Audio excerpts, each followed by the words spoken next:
Assalamualaikum warahmatullahi wabarakatuh. Selamat pagi anak-anakku. Selamat berjumpa dengan kami Bapak Hartaya SPDMM. Pada kali ini kita akan melanjutkan pelajaran di semester 2 ini, yaitu tentang struktur organisasi kehidupan makhluk hidup. Anak-anakku, sebelum kita mulai, sekali lagi saya ingatkan kalian tetap menjaga protokol kesehatan, ya. Kalian harus pakai masker, rajin cuci tangan, dan jaga jarak. Mudah-mudahan kita aman dari COVID-19 ini. Oke anak-anakku, marilah kita cermati video pada pagi ini. Tujuan pembelajaran pada pagi hari ini yaitu yang pertama, menjelaskan sistem organisasi kehidupan. 2, menjelaskan struktur dan fungsi sel. Yang ketiga, menjelaskan perbedaan sel hewan dan sel tumbuhan. Yang keempat, menjelaskan beberapa jaringan dan fungsinya. 5, menjelaskan beberapa organ dan fungsinya. 6, menjelaskan sistem organ dan sistem organisme.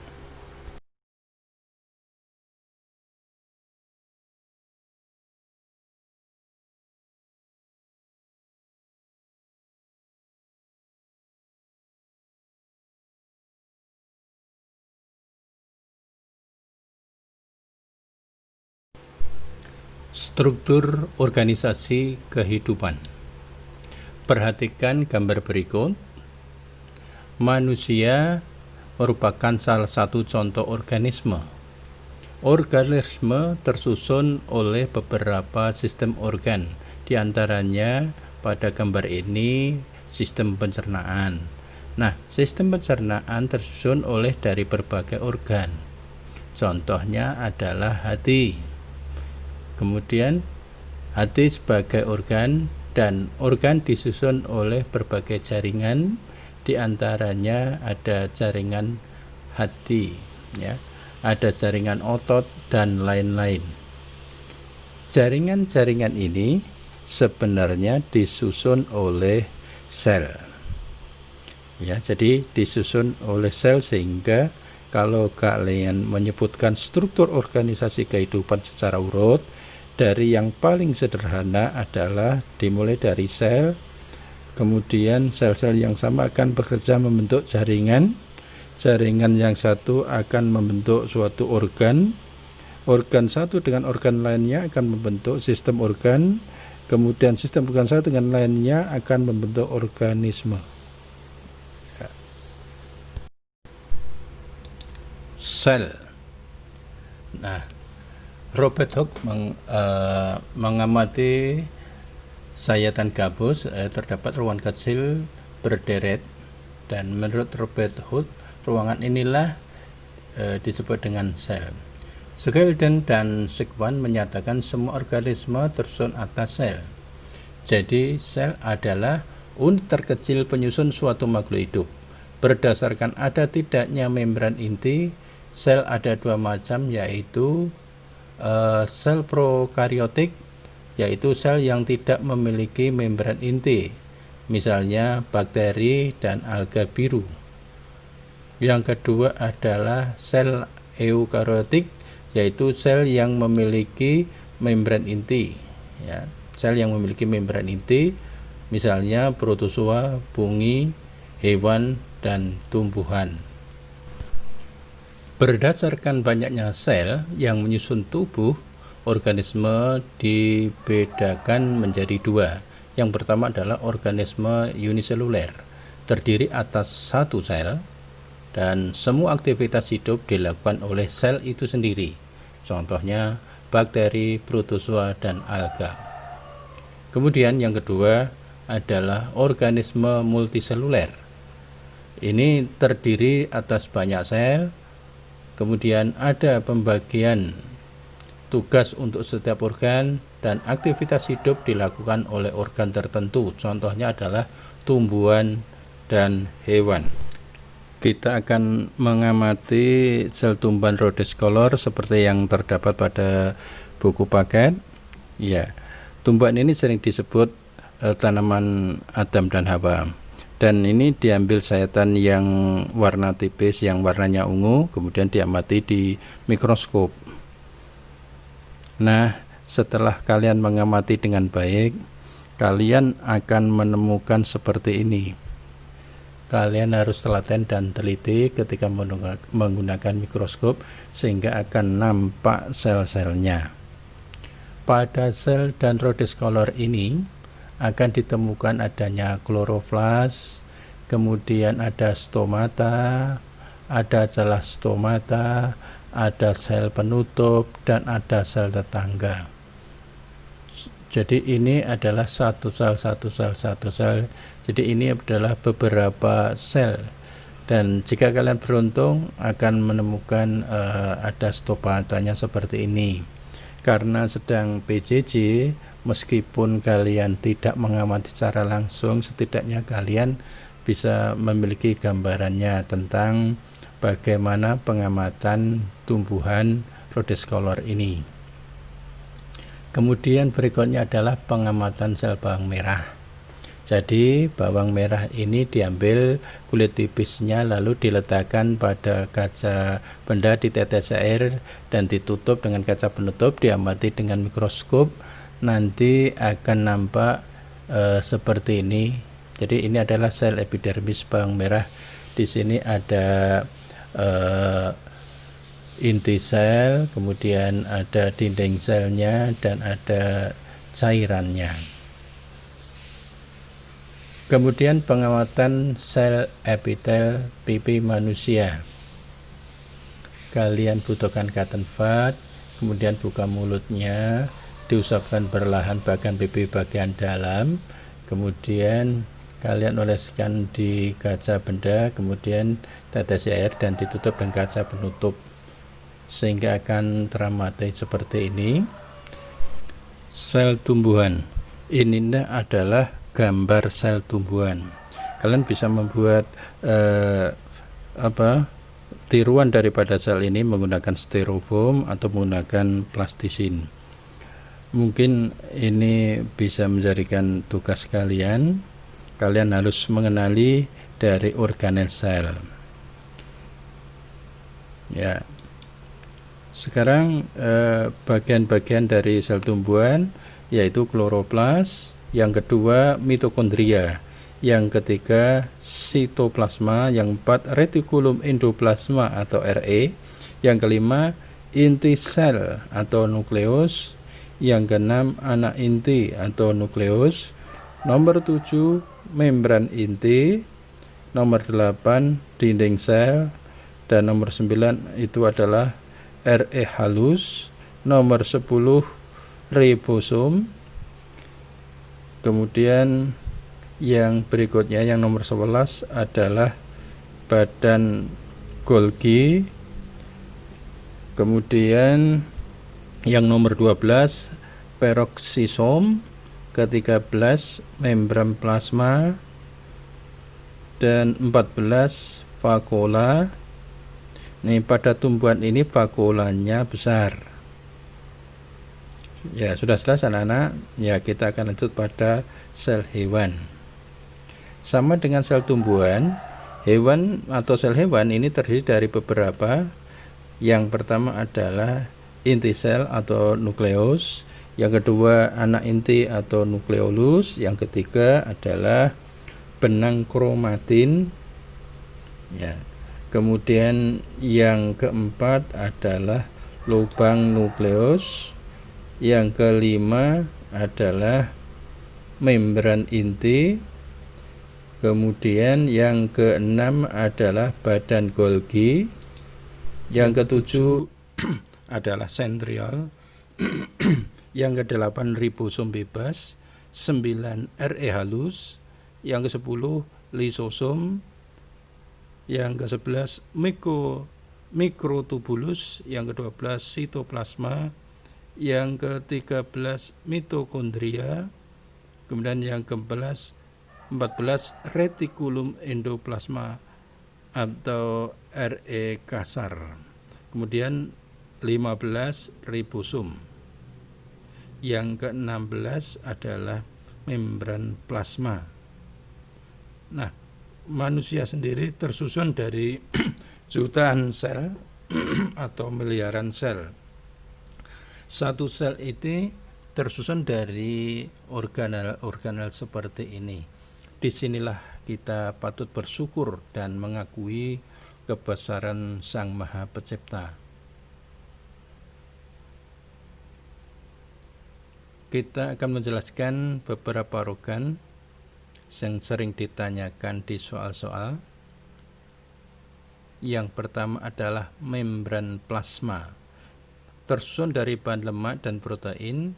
Sisi luarnya bersifat hidrofilik atau suka air, sisi dalam bersifat hidrofobik, tak suka air. Fungsi utamanya adalah membatasi bagian sel dengan lingkungannya.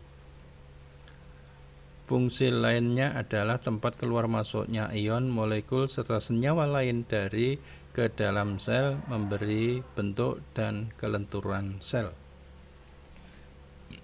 Dan sifatnya selektif, permeabel atau menyeleksi zat. Kemudian yang kedua adalah nukleus atau inti sel. Pada eukariotik memiliki membran inti, dia mengandung anak inti atau nukleolus dan kromosom. Fungsi inti sel ini adalah 1. Mengendalikan metabolisme sel. Kemudian yang kedua menyimpan informasi genetik atau gen. Yang ketiga mengatur ekspresi gen.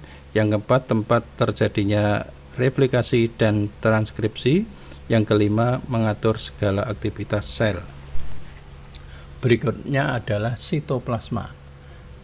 Merupakan cairan sel, terdapat di dalam sel namun di luar membran inti, terdiri dari air, garam, molekul organik, dan di dalamnya terdapat organel sel seperti mitokondria, ribosom, badan Golgi, lisosom, dan retikulum endoplasma. Berikutnya adalah retikulum endoplasma atau sering disingkat dengan RE. Kantong pipih dua lapis membran, fungsinya membantu dalam produksi, penyimpanan, dan transportasi protein. RE terdiri dari dua tipe, yaitu RE halus tanpa adanya ribosom dan RE kasar dengan ribosom. Nah, ribosom fungsinya adalah tempat berlangsungnya sintesis protein, terdapat bebas dalam sitoplasma dan di permukaan retikulum endoplasma. Badan Golgi atau sering disebut aparatus Golgi merupakan kantong pipih bertumpuk, fungsinya untuk memproses protein dan molekul lain yang akan dibawa ke membran sel. Mitokondria fungsinya adalah untuk respirasi sel atau sebagai penghasil energi. Jadi bentuknya mirip serandal. Yang kemudian perbedaan sel hewan dan sel tumbuhan pada tabel. Ada beberapa organel sel yang sama-sama dimiliki oleh hewan ataupun tumbuhan.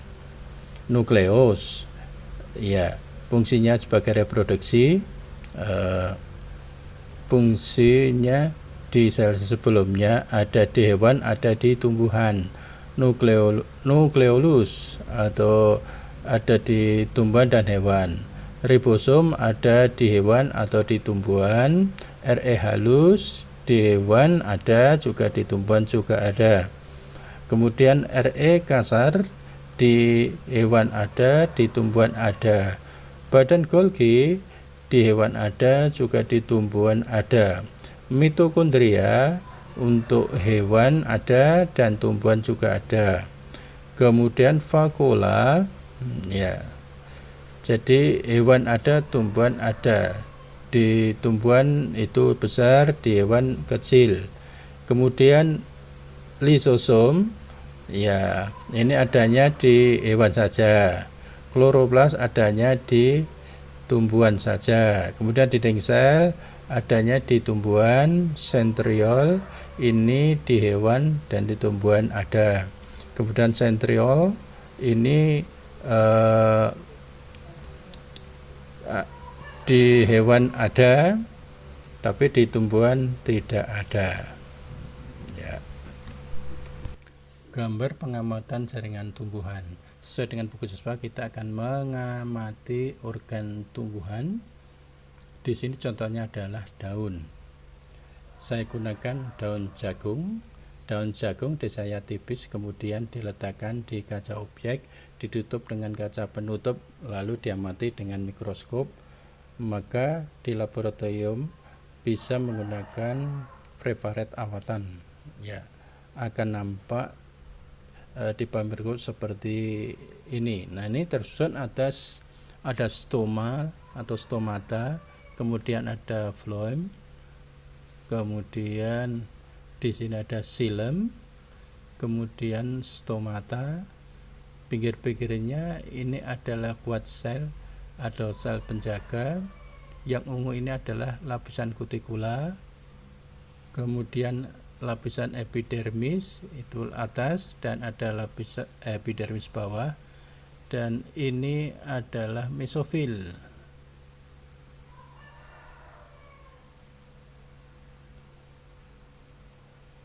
Sekarang adalah gambar pengamatan jaringan pada hewan. Kita akan mengamati pada otot polos. Contohnya adalah gambar usus ayam, di mana usus disusun oleh otot polos.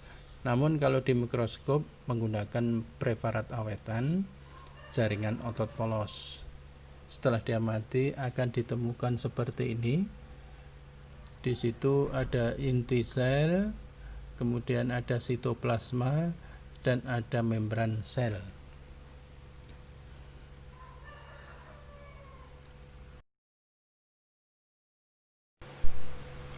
Organisasi kehidupan tingkat organ. Organ adalah kumpulan beberapa jaringan yang berbeda dan menjalankan fungsi tertentu. Contoh organ adalah organ kulit terbentuk oleh beberapa jaringan yang berbeda seperti jaringan epitel, jaringan otot, jaringan darah, dan jaringan saraf. Keseluruhan jaringan tersebut bekerja sama menjalankan fungsinya seperti melindungi tubuh. Gambar pengamatan organ tumbuhan. Sesuai dengan buku siswa, kita mengamati tumbuhan pacar air. Kamu diminta mengisi tabel. Ini adalah contohnya tumbuhan pacar air. Ini kurang akarnya mestinya. Kemudian bagian daunnya ini sebagai tempat untuk melakukan fotosintesis. Kemudian bagian batang ini sebagai jaringan pengangkut air dan mineral dari tanah menuju ke daun, mengangkut hasil fotosintesis dari daun ke seluruh bagian tumbuhan. Kemudian bagian akar ini fungsinya untuk menyerap air dan mineral yang ada di dalam tanah. Ya, masih kurang bunga dan ada bijinya. Nanti bisa kalian tambahkan sendiri. Yang terakhir, sistem organ pada manusia. Yang terakhir adalah sistem organ pada manusia. Tentang organ pada manusia ini akan dibahas lebih lanjut di kelas 8 dan kelas 9. Namun di kelas 7 ini sekilas biar kalian tahu bahwa kita sebagai manusia merupakan organisme yang disusun oleh berbagai sistem organ. Di antaranya sistem pencernaan, sistem pernapasan, kemudian sistem gerak rangka, kemudian sistem saraf, kemudian sistem peredaran darah, sistem ekskresi, dan sistem reproduksi. Sekian saja anak-anak, terima kasih. Dan saya akhiri. Wassalamualaikum warahmatullahi wabarakatuh.